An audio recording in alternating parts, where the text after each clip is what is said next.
मेरा शौहर ब्रोनमुख रहता था। मैं अपनी सास और ससुर के साथ रहती थी।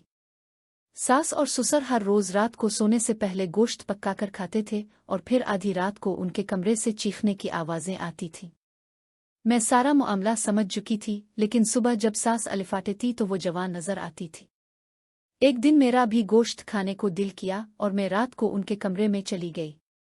जैसे ही मैंने देगची में हाथ डाला तो पीछे से किसी ने मेरा नाम लिया।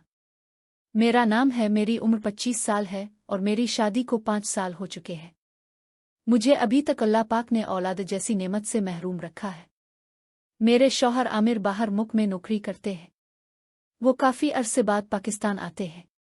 उनके बकौल वो मुझे जल्द ही अपने पास बुला लेंगे। मैं यहाँ अपने सास ससुर के साथ रहती हूँ। हमारा घर गांव में है, जो बहुत खूबसूरत और आला किस्म का है। ये घर मेरे शौहर के ब्रोनमुख जाने के बाद बना, वरना पहले हम एक छोटे से कच्चे मकान में रहते थे। मेरे ससुर ज्यादातर घर में ही होते थे। मेरी सास हर रोज फरमाइश करके गोश्त बनवाती थी। जब भी मैं किचन में गोश्त बनाने जाती तो सास मुझे मना कर देती। मैंने उनके लिए गोश्त बनाने की ख्वाहिश भी छोड़ दी थी। मेरी सास काफ़ी सख्त मिजाज खातून थीं और ज्यादातर अपने कमरे में ही रहती थीं। उन्होंने मुझे कभी गोश्त खाने नहीं दिया, हमेशा वो और ससुर ही खाते थे। ये बात मुझे अजीब लगती थी। एक दिन मैं अपने कमरे में सो रही थी कि मुझे किसी के चीखने की आवाज़ आई। मैं डर कर उठ गई। मुझे लगा सास ससुर के साथ कुछ हुआ है। मैं उनके कमरे की तरफ गई, लेकिन खिड़की के बाहर ही रुक गई। मैं वहीं खड़ी रह गई, क्योंकि जो मैंने देखा इस पर मुझे यकीन नहीं आ रहा था। कुछ देर बाद सास बाहर आए और पूछने लगे, बेटा क्या हुआ? मैंने इनकार में सर हिला दिया और कहा कि मैं चाय के बारे में पूछने आई थी। वो चाय से इनकार करके चली गईं और मैं वापस अपने कमरे में आ गई। वो मंजर अभी तक मेरी आंखों के सामने था। मुझे यकीन नहीं आ रहा था कि ऐसा भी हो सकता है। मैंने सोचा कि अपने शौहर को बताऊं, लेकिन फिर इरादा बदल दिया। अगले दिन सास ने ससुर के लिए गोश्त बनाया और देगची उठाकर कमरे में चली गई। मैं काफ़ी देर इंतज़ार करती रही। जब वो बाहर आईं तो मेरे पैरों तले ज़मीन निकल गई। मैं बहुत डर गई थी और फौरन अपने कमरे में चली गई। मेरा दिल ज़ोर ज़ोर से धड़क रहा था। मैं बार बार सोच रही थी कि ऐसा कैसे हो सकता है। रात तक मैं यही सोचती रही, फिर मैंने हिम्मत की और सास के कमरे में गई। मैं उनसे वो बात पूछना चाहती थी जो मुझे परेशान कर रही थी। मैंने दरवाज़ा खटखटाया तो काफ़ी देर बाद दरवाज़ा खुला। मुझे हैरत हुई कि इतनी देर क्यों लगी, मगर मैं खामोश रही। सास ने पूछा, क्या बात है बेटा?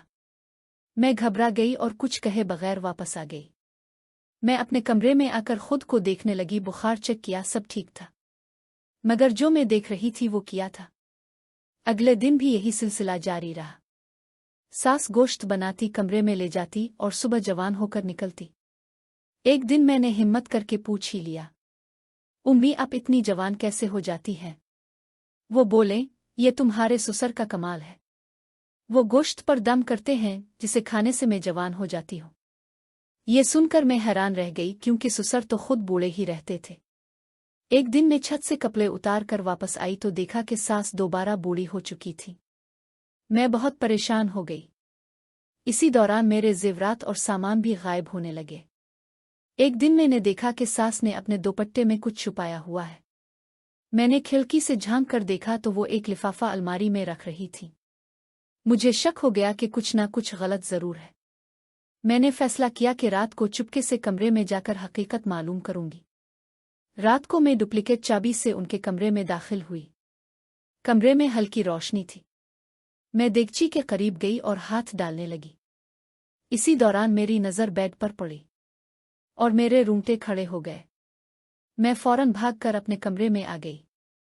अब मुझे यकीन हो चुका था कि कुछ बहुत गलत हो रहा है। मैंने एक मंसूबा बनाया। मैंने सास ससुर को बहाने से घर से बाहर भेजा और उनके कमरे की तलाशी ली। वहां मुझे पैसों की गुड्डियां, अपने जेवरात और एक और लड़की के आसार मिले। फिर मैंने अपने शौहर आमिर को सब कुछ बता दिया। उन्होंने कहा कि दरवाज़ा खुला छोड़ दो, वो खुद आकर हकीकत देखेंगे। अगले दिन जब दरवाजे की घंटी बजी, सास दरवाज़ा खोलने गईं। सामने आमिर खड़े थे। वो अंदर आए और हैरानी से सास को देखने लगे। मैंने मासूमियत से कहा, ये आपकी उम्मी है जो गोश्त खाकर जवान हो जाती है। आमिर गुस्से में आ गए और सच पूछने लगे। आखिरकार सास ने सब कुछ मान लिया कि वो एक लड़की को घर में लाते थे, मेरा सामान चोरी करते थे और पैसों के लिए ये सब करते थे। आमिर को बहुत अफसोस हुआ। उन्होंने इस लड़की को पुलिस के हवाले करने का कहा, मगर वो मुआफ़ी मांगने लगी। आखिरकार आमिर ने फैसला किया कि वो मुझे अपने साथ ले जाएंगे। आज मैं अपने शौहर के साथ खुश हूँ। मेरे सास ससुर अपने किए पर बहुत शर्मिंदा हैं और हमने सोचा है कि कुछ अरसे बाद उन्हें भी अपने पास बुला लेंगे। उन्होंने सीख लिया कि लालच का अंजाम हमेशा बुरा होता है।